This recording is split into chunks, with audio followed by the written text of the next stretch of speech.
Good morning, everyone. It is Saturday, and I got a new gig going on Saturdays with the incredible Mike Tannenbaum. And I wanted to introduce us talking a little football every Saturday morning here at 7 a.m. Pacific time. So we're going to rock and roll. If you're a football fan, tune in. We got to talk about what's going on this weekend. Early in the morning here on the West Coast before things start totally happening. Mr. Jonte Hall, the world's smallest basketball player, professional that is. Jakey Bakey up early in the morning. What's going on, Jake? What's the name of this show? Give me a little help here, my friend. Also, Team David Meltzer, let's post up. There we go, Jake. Thank you so much. It is .com, not .cap though. So I'll put that up there. It is David at dmeltzer.com, not .cap or cop. What's going on? Sharp app. You got that. Justin Pugh is awake as well early in the morning. Let's get a pin up there. The 33rd team. This is it. We'll view this request and bring in the incredible.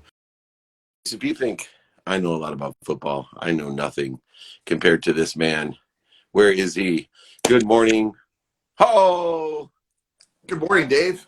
Shabbat shalom, Mike Tannenbaum. Shabbat shalom.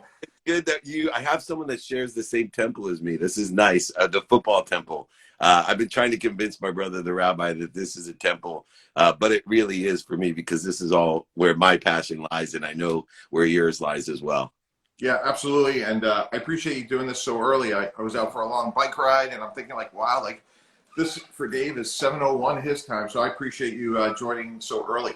Oh, I'm done with my workout already as well, man. When I'm back east, let's go biking together. That sounds good. I need a true athlete to push me. So anyway, let's give a little bit of background, maybe of what our objective is. We're going to be meeting everyone Saturday morning, getting into a different side of the sport and sports in general, maybe a little bit of, coming from a general manager's position, a little deeper knowledge of what's really going on. And then, of course, we'll have some fun and pick our favorites and have a little passion involved as well.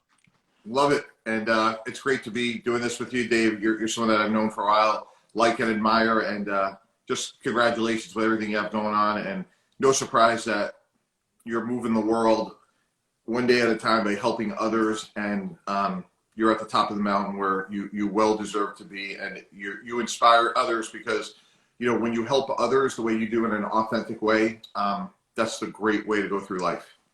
Well, you the same, always so humble. One of the things that's interesting is you and I, when we first really got to know each other, we talked about luck. And, in football, in sports, and in life, a lot of people, look at luck and wonder why, an individual like you could end up to be in one of the 32 greatest positions as a sports executive, or things that have happened in coaches or athletes' lives. How much of luck plays into what you believe this fulfillment or passion or success, on the field and off the field? How do you define that luck, and what does it mean to you? Yeah, Dave, it's an expression like luck is equal to preparation plus opportunity. And I always tell people, I'm very fortunate. I have a pretty significant platform. We have the 33rd team, which is made up of former executives, coaches, and a lot of passionate students that we've already placed 8 students in the NFL. I teach at Columbia, and it always comes back to a few fundamental things, which is how do you bring value to the world? Like, why, if somebody is in the position to hire somebody, so their job and their dream is on the line, why would they hire you? Like, what's different about you? What's the value add that you bring that makes you so special? And once you're fortunate to get your foot in the door, Dave, like, be the first one in, be the last to leave. The answer is yes. And most importantly, the answer is yes with a smile, which is when you meet or exceed your boss's expectations, whatever they may be, you become indispensable. No doubt. And I think it's funny because I'm a big proponent of meeting expectations. And the reason I say that is most people don't do what they say.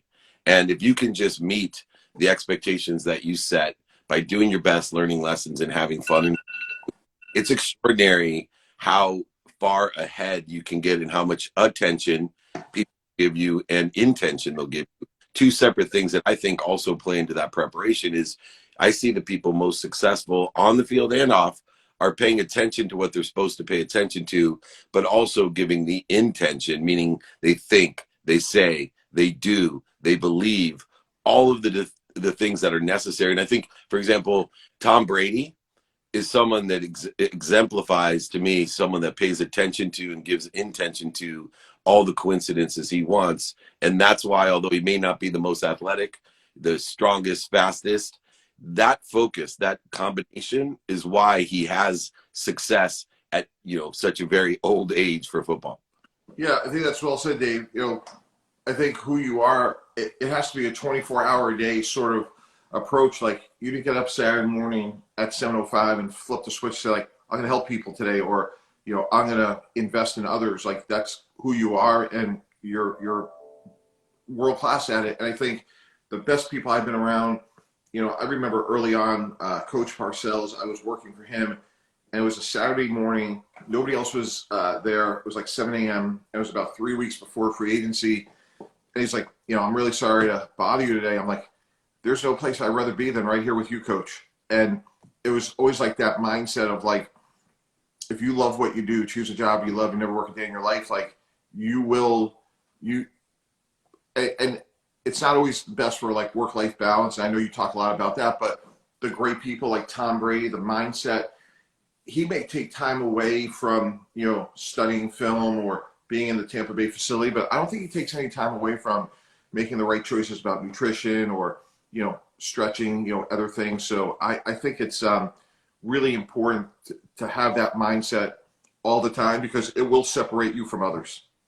Yeah, and the other thing that separates people that they don't realize, from sports executive to coaches, and I am going to get into coaches because the 33rd team has really derived an extreme amount of knowledge, situational knowledge, experience from the people that are bringing the best out of our heroes, the best out of these college athletes that'll play today, that will carry on beyond the field. But the nuance that's interesting is these non-negotiables that I see in coaches, executives, and players is, and it usually goes in this order.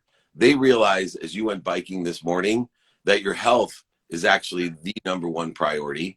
Then two, our families, and we give them the second priority. Then it's the activity that we get paid for. To me, money's a currency, right? It's the object of energy we put into flow to get what we want on earth. I'm a realist, man. I got a beautiful house like yours. I got a beautiful family. I got 3 daughters that want things. And so, but I don't put that first like I did when I was young. For you, how do you see that balance, or I would call it a weighted balance of health, family, and then this activity that we get paid for? How do you see because coaches are well known, just so people, and Mike can get into this. I was blessed to play even Division III college, and my defensive coordinator spent so much time on the activity he got paid for because he wasn't working a day. But there's a lot of hours that go into being a coach. Yeah, no, there is. And that's great balance that you have. I know, like, for me, when you're talking about like working out, like it really helps me clear my mind and think, because I get so wrapped up. I'm very task oriented. And I really do have the mindset though of like, I'm going to try to outwork everyone today, like just today. And we're going to run it again tomorrow. And this doesn't answer your question directly, but one of my big motivators is like, I have a fundamental like insecurity about like I travel a lot for ESPN, and I've heard a lot of other people talk about, boy, that's so much travel, and you got to check in and wait for your bags, and you got to carry a suit, and you got your computer bag, your suitcase, and I like it. Like, I like that. Jack Nicklaus had a great expression. Jack Nicklaus said that when he was on the driving range before a tournament day, and it was windy or gusty, and he would hear his competitors talk about, oh, it's windy, it's gusty today. He's like, oh, I don't have to worry about them. Like, and like when I hear about, like, because I think there's a lot of people that are a lot smarter than me, more qualified to be on TV, whatever it is. I like it when like my flight gets delayed. I like it when like I have to be up at 6 a.m. to handle things for a business, because I know others won't go that far. So for me, I get up really early, get my workout in, because once your workout is in, they can't take it away from you. And what's so important about, like, I look at exercise and education very similarly. Like, you spend a lot of time and effort and money, like I did, to get a law degree. No one can ever take that away. Like, once you have it, you have it. And to me, like, when you work out, at least for me, first thing in the morning, it's in the bank, it's done, and I could serve others during the day. And then with my family, like, for me, like, I got 2 kids that are teenagers, and just watching them grow and develop, and very inquisitive. Like I want to be there. Like like my son wants to have lunch today. Like nothing's more important than having lunch with him, and then I'll go to the airport. And then besides that, like I don't really have hobbies. Like I love golf, but I stink at it. And like I like to work. Like I like to build things. I like to accomplish things. Like I'm very driven to like try to make a mark on things. And I rather do that than go to Paris for the weekend. Like that's not me. Like I'm not interested in buying a fur coat. Like I want to go move the needle in a meaningful way. Not to be too graphic, but I was luckily born with a fur coat. That's why I keep my shirt. Anyway, I want to shift gears a little bit because I was with Darren Waller this week, and incredible athlete, in recovery, really deep thinker, a very wise young man. And I was blessed to get some insight on, the coaching traumas and dramas that exist this week with Gruden and Urban Meyer, two of the guys that I really admire as football coaches. And yet everybody's human and make these mistakes. And, and it affects our business, and it rightfully should. As lawyers, you and I both know that we have a moral obligation to represent the teams, leagues, organizations effectively. But he said something interesting that I thought was very positive. First, he was grateful to especially Coach Gruden because he wouldn't have had an opportunity of forgiveness to play. But I asked him about the transgressions, in the unforgivable things for a team, a league, or an organization that has been found or there for the resignation. And he said, Coach Gruden needs to unlearn some things. And I thought that was an extremely wise position, both for Coach Meyer and for Coach Gruden, that they both need to unlearn things. And you and I are middle-aged white men, and I'm very conscious about unlearning things, not to my own humanness, that I just learned things from 40 years ago, from my mentors, from what was socially acceptable, whether they were right or wrong. They were what was in acceptance in a conference room, in a boardroom, on TV. Some of them is you go back to the sitcoms and things, if you watch the shows in the 70s. What do you think about this idea of unlearning? Because I think it's a great, wise way of positioning for the older executives and coaches that are under a moral obligation to represent leagues, teams, and organizations. Yeah, that happened to me like 20 years ago. So I grew up obviously as a white male in Boston. All my close friends were mostly white males. And I went to University of Massachusetts, where there was obviously a fair amount of mixture from a sort of a diversity of gender and race, obviously. But when I first got my first meaningful opportunity in my life, it was at the Jets. And Coach Parcells sat me down and said, hey, you're being hired to sign players, and you're going to be dealing with players and agents that are very disparate than you. And if you don't learn how to communicate in ways that they understand, you won't be effective in your job. And if you're not effective in your job, you won't be here. Not because I don't like you, but I'm only going to keep people that are effective in their jobs. So, I think what Darren Waller said was really good, really insightful. And I knew, like, no one had ever talked to me that way before. And one of the many things I love about football, and there's a lot, like Bill Kerr wrote a book about the 10 men you meet in a huddle. It's everything that's what's great about our country. It's people with disparate backgrounds, age, race, sex, or sexual orientation, religion, whatever it may be. And that's when football's at its best. Like, it brings people together. And I learned quickly that, like, what I knew wasn't like the real world. Like, growing up in Boston, Massachusetts, like, the world's a much bigger place than that. And it's very diverse. So I had to learn it out of, like, economic fear. I had to learn it out of professional fear that like, and it was a great lesson for me because I never thought about the world that way. Yeah, and I think it changed the way we look at things. The things absolutely change, and what is one of my missions in life is to give people that perspective of inclusion. I mean, even in a religious sense, in my own family, I always say, I just can't believe in anything that separates us. And even within the religion I grew up with, there's all these different conservative or reform or orthodox or this or that. I said, I just can't believe that there's anything that separates us. So let's all appreciate the differences as well as appreciating how we're all the same. I think too many people try to focus in on, let's all appreciate that we're human. No, let's also appreciate the differences that, although Mike and I look alike, that doesn't mean that we're the same either. And we appreciate the differences between the two of us. All right, let's get to the last thing. I mean, the 33rd team is one of the best resources that I found. I want to make sure people have all the information to get there, but I can't on a Saturday morning pass up the opportunity to ask the great Mike Tannenbaum, what's your pick for the day, man? I think Kentucky is going to play Georgia tough. So we have two teams in the top 11, SEC showdown. You know, Georgia arguably is the best team in the country. Kentucky's going to play them tough. Don't know if they're going to win, but that'll be a heck of a game. And then tomorrow, Dave, you know, you're out on the West Coast. Your Los Angeles Chargers, they're coming east to play the Baltimore Ravens. I think that's going to be a really, really high-scoring game. You know, Baltimore uncharacteristically has a bad defense right now, especially in their secondary. And this young Justin Herbert's just playing great. And likewise, I think Lamar Jackson's playing great. So if you like points being scored and you like exciting football, watch the Baltimore Ravens and the Chargers tomorrow.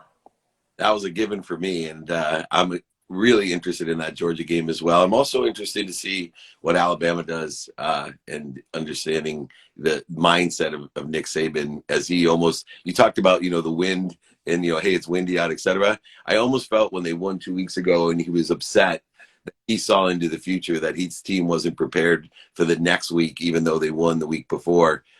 And that Texas A&M game was a great game. But, you know, I always like to see how Nick Saban responds to his team not performing to its potential. You gonna say? Yeah, I think the thing about Coach Saban, been around him a bunch, is he has a growth mindset. And there's no better example of like when he got to Alabama, you know, they were a great defensive team. And now you look at it, like they got three quarterbacks playing in the NFL, Tua Tagovailoa with Miami, Jalen Hurts, who transferred, but he's playing for Philadelphia, and then Mac Jones with the Patriots. Now, the reason I bring that up, Dave, is if you go back a decade ago when he first got there, his quarterbacks, Brodie Croyle, like we drafted Greg McElroy, not, you know, he wasn't really a pro prospect. So he's changed. So I think the thing about Coach Saban is, yeah, I do expect him to come off of the A&M game and play better. But I think to his credit, and you talk about unlearning things with Darren Waller, I think if Coach Saban was part of this conversation, he would tell you that he had to unlearn a certain style of football to adapt to the times. And his record's second to none. But what I greatly admire more than that, Dave, is his ability to change with the times. Yeah, and that's what it takes in all professions, especially with technology. Things change so quickly. We're going to be here every week, Mike. It is something to look forward to. It's so nice to see you in person, but even virtually. Have a wonderful day with the family, with football, and I'll see you on TV. Where can people find the 33rd team? 33rdteam.com, and looking forward to doing this. I appreciate being your partner on this, and I know we can find Dave Meltzer everywhere, right? Like podcasts. We got a new show. Hours, check it out. It came out on Bloomberg TV yesterday, and we had Sadhguru, Danica Patrick, incredible people. And you'll check out Mike Tannenbaum next season. He'll be there. We'll be filming in January in the Win at the Blue Wire Studios in Las Vegas. Thank you, Mike, so much. Have a wonderful weekend. Send my love to your family. Take care. Yeah, you too. Thanks so much. Right on. Bye-bye. The incredible 33rd team. He's the number one quarterback for the 33rd team. Check them out. Great content. That was just a little bit of insight on what my man knows, and how humble is he. Anyone reach out to us, David at dmeltzer.com, not cop.com. Jakey must have been drinking last night, but that's okay. He's 24. He should be enjoying himself. Up early, everyone. Keaton, thank you so much. That's it, my friends. Oh, you got one question in here? Someone has a question. Let me just take it real quick. Who would win in a bike race? Oh, Tannenbaum would win in a bike race. Peloton, I'd be right there with him. Anyway, everyone, at the 33rd team. Thank you, Jakey Bakey. Join us every Saturday, 7 a.m. Pacific, 10 a.m. Eastern time. If you love football, if you love sports, if you love business, if you love life, join Mike Tannenbaum and we love you. Remember, most importantly, be kind to your future self and do good deeds. We'll see you later.